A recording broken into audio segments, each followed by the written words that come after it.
Olá, seja muito bem-vindo. Estamos aqui no Mira Talks, edição especial GEDUC. Falamos aqui do maior congresso de educação do país e você vai conferir ao longo dos próximos dias bate-papos com congressistas e convidados que vão passar por aqui. Na série deste ano, a gente abre nesse momento com César Calegari, que acabou de fazer a abertura do GEDUC 2025, ele que é presidente do Conselho Nacional de Educação e também presidente do Instituto Brasileiro de Sociologia Aplicada. César, seja muito bem-vindo ao Mira Talks, obrigado pela presença. Muito obrigado. O Brasil é um país tão potente, tão diverso, mas ao mesmo tempo a gente ainda tem grandes desafios na educação básica. Na sua opinião, quais são os principais para a gente poder avançar? São muitos desafios, mas eu gostaria de dizer que, como você acabou de dizer, o Brasil tem muitas riquezas, muitas possibilidades, muita gente boa, muito aprendizado, e a situação em que se encontra a educação básica no Brasil não precisaria ser assim, né? Nós não precisaríamos estar assistindo hoje, como temos visto nos últimos anos, que mais de 50% das crianças brasileiras que chegam ao terceiro ano do ensino fundamental não estejam alfabetizadas. Tem muita coisa difícil para fazer no Brasil, né? Você tem problemas estruturais, políticos, econômicos, mas dizer que uma criança não deve, não pode, não conseguimos garantir o direito dela de estar alfabetizada na idade certa, isso é um fracasso do país, né? Há avanços nos últimos anos, né? Aliás, foram impactados por algumas interrupções graves em relação a desatinos na área governamental, mas agora está se recuperando um conjunto de providências para atacar esse problema. Mas há outros, né? Jovens que chegam no final do ensino médio e que têm deficiências gravíssimas na área de matemática. 90% dos jovens hoje que chegam no final do ensino médio não têm os conhecimentos mínimos indispensáveis em matemática. 65% não têm conhecimentos mínimos indispensáveis em língua portuguesa. São disciplinas básicas, né? Isso compromete a cidadania, né? Compromete o futuro, compromete o país, compromete até o mundo, né? Então, para que nós possamos garantir relevância não apenas às pessoas, mas a começar delas, né, dos indivíduos, mas também à sociedade e ao país, nós precisamos garantir que a educação seja um direito realizado para todos e para cada um. Isso não tem acontecido, no meu modo de entender, no país, porque setores atrasados das nossas elites acreditam que a sonegação do direito à educação tem que ser um projeto de dominação e de manutenção de privilégios. Nem todas as elites são atrasadas, mas nós precisamos superar. Educação exige investimento, exige persistência e exige tudo, antes de mais nada, a valorização do principal profissional de uma sociedade, que é a professora e o professor. A eles deve ser garantido todas as condições para realizar um bom trabalho e garantir que crianças, jovens e adultos realizem os seus direitos educacionais. Sem dúvida, você acabou de falar aí sobre a questão da baixa atratividade para a carreira docente, dos desafios para o professor. O programa Mais Professores, que foi lançado em janeiro de 2025, busca caminhos aí para poder encontrar um novo cenário para isso. Como que você avalia esse programa? Avalio positivamente, é oportuno, né? Esse programa que foi lançado pelo governo Lula agora, ele deve ter repercussões muito positivas no sentido de atrair mais jovens para a profissão docente. É um passo positivo, também é importante para alocar profissionais da educação em áreas no Brasil onde há uma escassez absoluta de professores, então tem também um incentivo nessa direção, completado também com uma ampla gama de cursos de especialização que são oferecidos para os 2.300.000 profissionais que hoje estão nas escolas. Eu acredito que nós, apesar de essas iniciativas serem muito importantes e merecerem o nosso aplauso, eu acredito que nós temos que encontrar as condições políticas e estruturais para formar uma nova geração de professores no Brasil. O que quer dizer isso? Professores formados em tempo integral, com bolsas de permanência durante todo esse período, com um efetivo currículo de formação desses professores conectado com a realidade das escolas e com a realidade do mundo também, né, de toda a complexidade do mundo, e, sobretudo, garantir uma carreira que tem que ser uma carreira nacional, uma carreira com porta de entrada para os melhores, entre os melhores, e também de saída para aqueles profissionais que, por algum motivo, não se realizam, não se atualizam, enfim, de alguma maneira não podem ficar no campo da educação. Agora, tudo isso coroado com uma condição que é fundamental. Para você atrair os melhores, entre os melhores, para o campo da educação, é fundamental proporcionar a cada um deles um reconhecimento também na forma de salários. Professor de educação básica no Brasil não pode ganhar menos do que 9, 10 mil reais. Isso é fundamental, ele tem que ser competitivo, com vantagens em relação ao mercado de trabalho. Agora, quem vai perguntar, isso custa caro? Custa. Mas educação não é gasto, educação é investimento. E o Brasil só vai realizar as transformações em todos os níveis, econômica, social, ecológica, justiça social, direitos humanos, enfim, em todas as dimensões, se nós tivermos uma educação de qualidade para todos. E para isso, depende de bons profissionais preparados, e por isso que eu defendo que nós temos que ter a coragem de formar uma nova geração de professores no Brasil, sem esquecer, jamais, aquele que é o nosso maior patrimônio, os 2.300.000 professoras e professores que hoje estão nas escolas de educação básica e que precisam ser apoiados, valorizados, enfim, com todo o suporte, inclusive do ponto de vista material. Você falou da questão da uniformidade nacional. Inclusive, um dos objetivos da Base Nacional Curricular Comum era superar essas desigualdades e dar um significado para o aprendizado, dar um padrão comum em relação ao país. Você acha que já é possível verificar resultados dessa política? Em termos, sim, em termos, não. Primeiro que a base é uma enunciação de direitos de aprendizagem e desenvolvimento. É para isso que ela serve, né? Ela não é um currículo, não é currículo único, é um currículo... como todo direito humano, ele precisa ser enunciado, e a elaboração da Base Nacional Comum Curricular como uma norma nacional, ela enuncia o direito de que toda criança, todo jovem, ele, independente da sua condição social, de onde viva, ele tem esses direitos.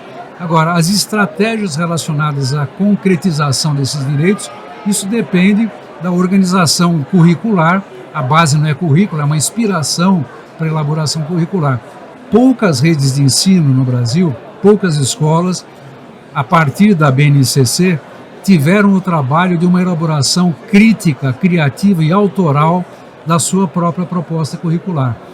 Então, a base está aí, né? Ela, como sempre, precisa ser atualizada, isso precisamos fazer, uma tarefa, inclusive, do Conselho Nacional de Educação, mas há uma outra tarefa, talvez até mais importante nesse momento, que é que as escolas, as redes de escolas, os sistemas de ensino, arregassem as mangas e, com a ampla participação de professores e até de alunos e as suas famílias, elaborem as suas propostas curriculares e as suas estratégias, para que a educação seja relevante para os alunos, né? Ela tem que ser interessante e relevante, e para que ela seja interessante e relevante, ela tem que dizer, né, e tem que dialogar com as próprias realidades.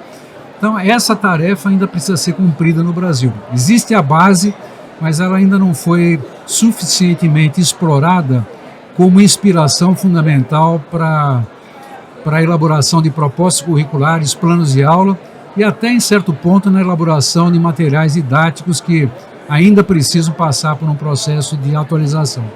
Pegando como gancho a questão da atualidade, da realidade, como é que fica a questão do uso da tecnologia na educação? A gente viu há pouco lá dentro no painel de abertura se falar que a China é o único país que estava atento a esse movimento e já em 2018 previu educação de programação, de inteligência artificial na sua grade curricular básica. Como é que fica o Brasil nesse cenário? Quais são os nossos maiores desafios?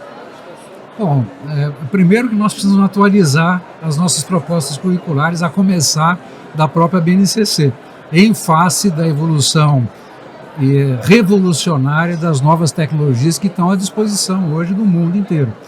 Inteligência artificial, né, e outras tecnologias correlacionadas. Agora, por mais que você desenhe e atualize currículos, se nós não tivermos profissionais e ambientes capazes de concretizá-los na relação dialógica entre professores e alunos, em comunidades de aprendizagem, isso não acontece.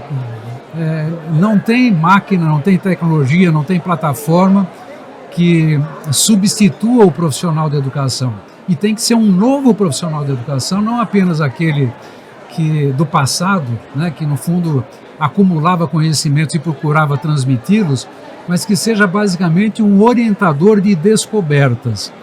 A grande questão hoje no campo educacional, em todos os níveis, né, da creche até a pós-graduação, é o desafio de nós formularmos e prepararmos, né, esses estudantes para que sejam bons perguntadores. A própria relação das pessoas hoje com a inteligência artificial exige que a gente faça boas perguntas, né? E essa é a grande questão. Eu tenho convicção, por tudo aquilo que eu já aprendi na vida, que nós aprendemos quando criamos. Mesmo que o conhecimento ele não seja inaugural, ele é sempre inaugural para quem está criando, né? Então, as escolas devem ser, em todos os níveis, da creche à pós-graduação, ambientes de criatividade, de elaboração autoral e colaborativa. Isso é muito importante que aconteça, porque assim não as pessoas aprendem e se desenvolvem, mas são capazes de ensinar e transformar o mundo e a realidade que nós vivemos. Perfeito.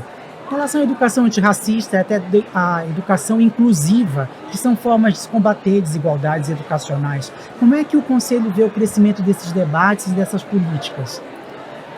Elas são fundamentais, é um campo de disputa hoje muito grande. Nós estamos vendo como acontece, por exemplo, está acontecendo hoje para nosso pavor, né, em sociedades que muitos julgavam avançadas, como é o caso dos Estados Unidos, políticas negacionistas, inclusive no que diz respeito a reconhecer as diversidades, né, e as políticas voltadas a reconhecimento de diversidades e atuação sobre as diversidades das condições humanas, seja do ponto de vista racial, socioeconômico, de gênero e tudo mais. Então, nós temos procurado atuar no Conselho Nacional de Educação e assim mesmo o governo brasileiro através do MEC, em relação a vários programas relacionados a políticas educacionais de natureza antirracista e de inclusão. Quando nós falamos de inclusão, ela é ampla, né? Desde a inclusão necessária das crianças e jovens com algum tipo de deficiência e que demandam um apoio pedagógico e estrutural complementar, mas, enfim, o que a gente costuma dizer, eu repito aqui, educação de qualidade, para poucos, não é educação de qualidade, né? Então, um dos grandes desafios que nós temos, inclusive agora na construção do novo Plano Nacional de Educação, é que seja um Plano Nacional de Educação capaz de ser batizado como o plano da equidade educacional no Brasil. Ou seja, para todos, e dependendo das condições que cada pessoa tenha, nós temos que proporcionar as condições para que elas se desenvolvam plenamente no campo educacional, em todas as etapas e modalidades da educação.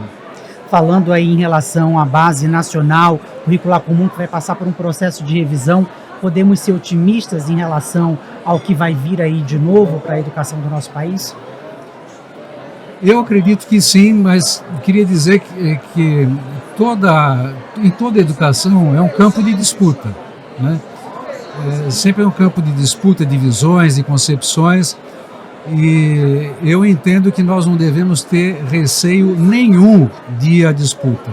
Mesmo quando algumas pessoas têm preocupação, por exemplo, de colocar em discussão a BNCC, porque diante da polarização, né, e da correlação de forças que hoje temos, por exemplo, no Congresso Nacional, onde campos conservadores ganharam muito espaço, tem pessoas que têm medo, se a gente colocar certos assuntos que hoje estão na base de discussão, é capaz que a gente retroceda. Bom, eu acredito que em muitas áreas, mas em especial na área da educação, da cultura e da ciência e tecnologia, são as áreas que a gente deve ir para o enfrentamento. Tem que ir para a disputa, mesmo que você perca. No ambiente democrático você pode ganhar, pode perder. Mas se você não vai para a disputa, não afirma as suas posições, você perde a identidade. Inclusive perde os apoios que tinha, porque as pessoas não sabem, né, por que estão te apoiando. Então, essas disputas são necessárias. A atualização da Base Nacional Comum Curricular, que eu defendo, porque ela é uma enunciação de direitos importantes, e na medida que você enuncia direitos, também enuncia obrigações de governo, sociedade, escolas, famílias. Então, é muito importante que nós tenhamos uma BNCC. Vai ser um campo de disputa, disputa de valores, concepção de sociedade, mas nós temos que enfrentar. Percamos ou ganhemos, né? Espero que a gente ganhe. Como eu estava dizendo, o Brasil tem uma responsabilidade muito grande de afirmar categoricamente os valores humanistas, os valores civilizatórios que nos trouxeram até aqui. Mesmo num país muito desigual, nós temos na nossa Constituição, nas leis e até nos elementos educacionais, valores relativamente avançados, né, e que nós temos que defender contra o retrocesso, contra o negacionismo e contra as formas desumanas que estão ganhando volume hoje no campo nacional e internacional. Perfeito. César Calegari, presidente do Conselho Nacional de Educação e também do Instituto Brasileiro de Sociologia Aplicada, muito obrigado pelo nosso bate-papo. Podemos ficar aqui mais tempo, mas sei que a sua agenda está corrida. Agradeço pela sua presença aqui no primeiro bate-papo dessa edição 2025 do Miratalks no GEDUC 2025. Muito obrigado. A luta continua. Continua. E a gente convida você a continuar acompanhando os nossos episódios nos próximos dias, porque a gente vai conversar com congressistas, palestrantes e convidados que vão circular aqui pelo GEDUC 2025. Você pode conferir todos esses bate-papos nas redes sociais da Mira Comunicação e também nas redes sociais oficiais do GEDUC.